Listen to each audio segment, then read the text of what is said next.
Hello beautiful farmers, I want to walk you guys through my setup in here. So these are the new batch of birds that came in this week. See, we have a transparent zinc. The essence of this transparent zinc is to help for the lights in here to penetrate, to serve as lighting for the birds. So I'm trying to speak calmly so that these birds will not get scared, because my opening speech made them scared. So I'll be opening it gently for them. So you can see how it look like in here. So let me show you guys the interior. See how bright the inside is. That's because the zinc is transparent, so the less light penetrating through inside. So I don't have to put in a lamp in here to run through during the day. So guys, these are 101 beds in here. Oh, their water is finished. That's what I was just really waiting out for. So let me open up this whole thing so that you guys get to see what I'm doing here. So but before I open it, I want to show you guys a simple thing that everyone that wants to follow up this same procedure and step will also put it into consideration. So I carefully had to position this stove, which is my source of heating for this bed, at this end, just under the region where the iron sheet is. So you see, it's just right under where the iron sheet is, because this transparent zinc is plastic. So you don't want to carry this plastic and put it directly above where the stove is. So on a normal scenario, this stove is supposed to be positioned at the center so that the heat will spread around the space where the beds are. But I just decided to keep it at this corner. It will still serve as heat for them, and coupled with the fact that this space is covered. So right about now, this stove is almost very low. So I think I'll turn it off because it's a sunny day out here. I'll turn it off, and today is the third day, and this guys, the water is already out. So down there, I'm still using the 4 liters drinking can. That's because I don't want to spend much money on heating by opening this whole space for the nipple mini tank, because the nipple mini tank is supposed to be around here. See, this is the source, it's running down here. So I'll allow these guys to still be using these 4-liter drinkers. So but before I will put in the 4-liter drinkers, I will spread little wood shavings on the floor, because the wood shaving that was on the floor is a bit scanty. So we had one mortality yesterday, or day for yesterday. We had one mortality day for yesterday, and I think the result of that mortality was the fact that the water ran out. So when they rushed, when I supplied them with fresh water, they tend to cluster on it and they got wet. So in the process, I felt that one was a bit cold. That's what caused the mortality. So I'll have to do a close monitor on these guys while I'll be adding more water for them. So stick with me, guys.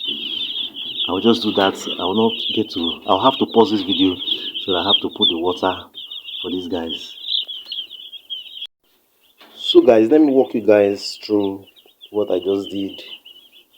When I had to pause this camera, I had to spread some light layer of wood shaving on the floor, a fresh one. So you see, these wood shavings are fresh.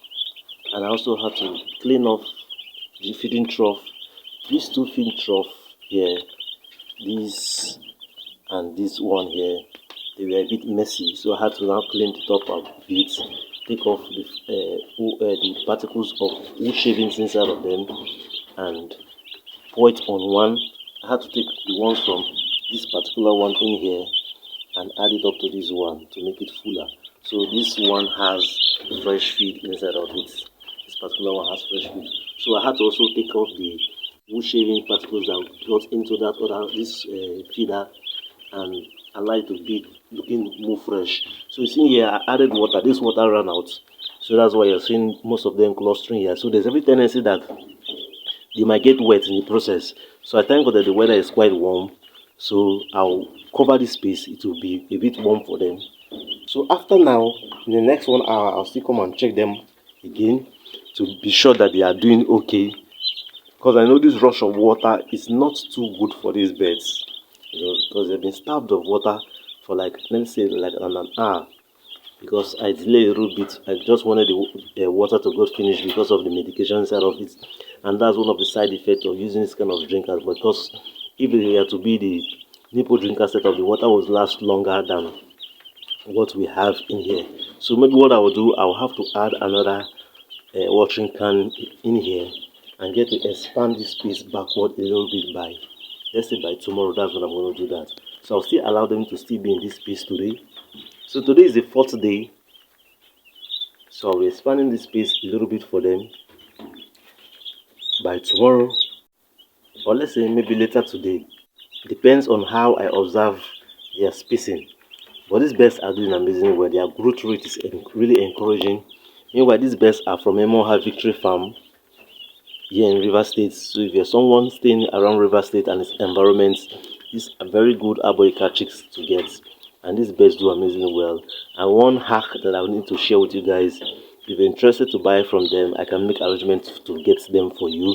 But if you decide to go there yourself, I will encourage you to go early so that you get the good and better ones on time when you go early. Because that's one of the things I notice going there myself when I go there early. So when I go to the hatchery to pick up birds early, I tend to pick up the ones that are bigger. Because I remember 2 times that I've gone there late time. I went to pick up birds that are they look a bit smaller than the usual weight, because the usual weight of a day-old chick is supposed to be 40 grams. So when they are smaller than 40 grams, they tend to seem like they are weak, and they must have been stressed out staying in the waiting room for you to pick them up. So one of the advantages of when the birds are weight is that they grow faster. When the birds are up to 40 grams, they tend to grow faster, because I'll show you guys the previous set I got in for these ones. Those guys are doing amazingly well for their sizes. Although I've not checked their weight on the scale, but from the way they look, they are looking big and they are doing very well. And that's how these ones will also do, because they are of the same sizes when I got them on the day old. So guys, this is basically the setup I have in here. So what I will be doing, I will have to cover this piece with this transparent zinc. Remember what I said, if you are setting up this transparent zinc, you need to place it in a place whereby it's not directly under your heat source. Like you see, my heat source is underneath this iron sheet, so I just use this on the other end. And one of the things you need to also consider when you're brooding and covering everywhere, especially when you're using a stove that produces smoke, you need to place it in such a way that ventilation will be coming in and out. Like you see here, I have some clearance where ventilation can come in through from this end. This is a space in between, so ventilation can come in here for the birds. It's not too much and it's not too small, so ventilation can come in here, and even the smoke from the stove can always go out from this end. So I'll be coming to check these guys in the next 1 hour. So let me take you guys to the pen where the bigger ones are. So these are the bigger birds that we have in our farm. So these ones are in the pen that are close to me. So these guys are the ones that I brought in about 3 weeks ago. So these guys are 3 weeks and 3 days already. So these are the guys that I brought in with a carton of Nola. So I sold about 50 of the broilers, and also the Nolas are all off. So I only have about 3 Nolas left. So these 3 Nolas, I intend to keep them to gift them to some persons when they get bigger. So these guys are doing amazingly well. I've not had any mortality from this particular batch of birds.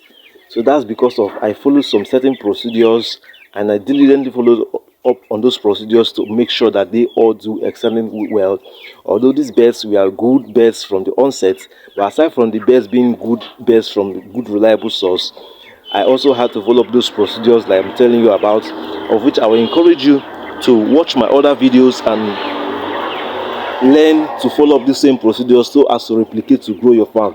At some point I was a bit skeptical and reluctant about doing this video, but I had to just do it because I was fortunate enough to watch some videos in the past that also helped me to improve. Because when I started out in broiler poultry farming, it was quite difficult getting small scale farmers to also learn from them, to know their mistakes and to also learn from their mistakes.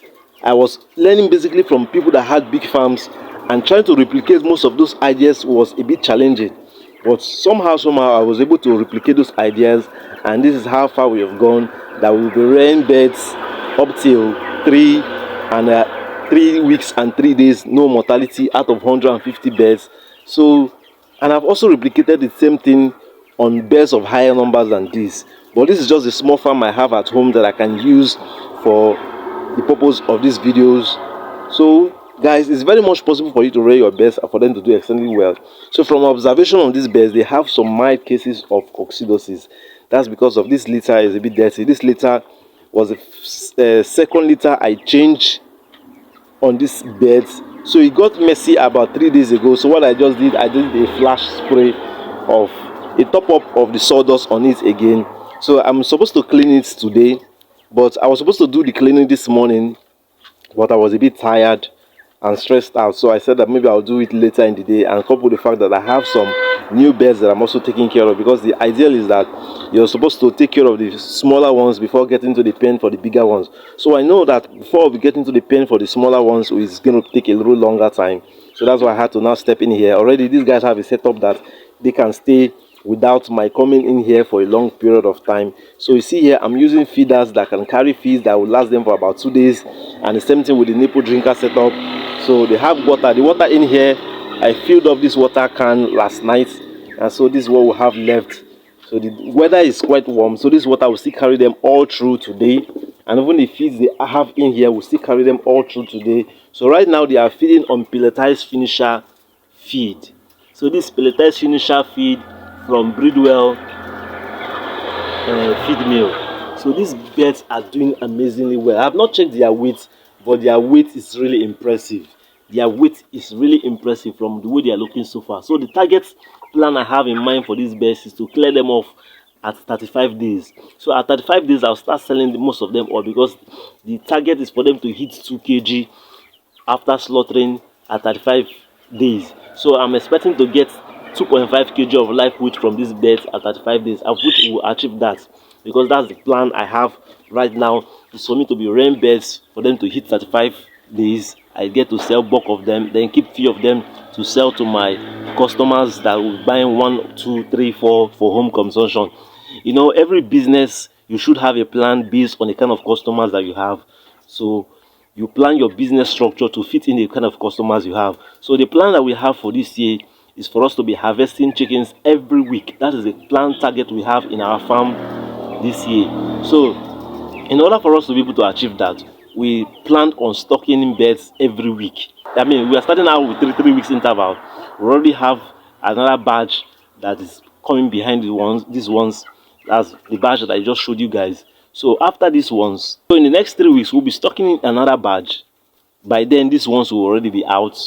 Most of them, not totally all, because I have some customers that will be surfacing, giving them best bit by bit, and the ones that will be buying bulk in 2 weeks interval. So because of the kind of customers we have, we tend to adjust our plan to fit in the kind of customer demands that we have. And we also have customers that do buy after brooding chicks. Like you can see, like I told you guys, we sold our 50 broilers after brooding, and even the Norlas too, and they were still demanding for more.